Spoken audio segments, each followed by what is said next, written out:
Pittsburgh. And I gotta tell you, my handlebar mustache is doing all right, but the old hairdo's not doing so good. Man, we've got quite a storm in western Pennsylvania.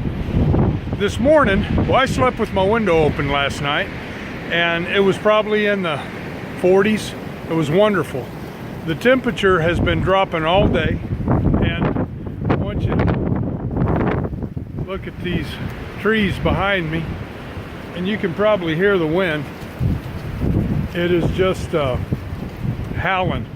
They're calling for 60-mile-an-hour gusts, but I have a weather station. Look over my shoulder. Back there, you see that white thing on the pole? That's my weather station.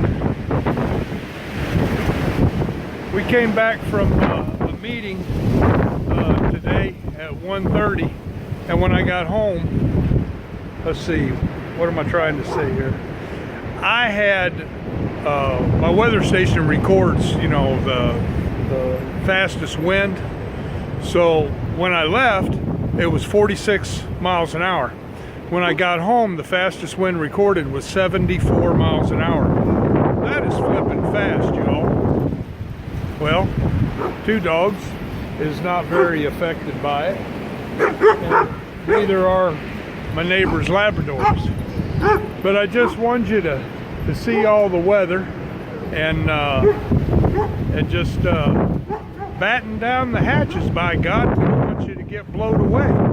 So for the Sage of Pittsburgh and this fancy mohawk haircut for two dogs also, peace out.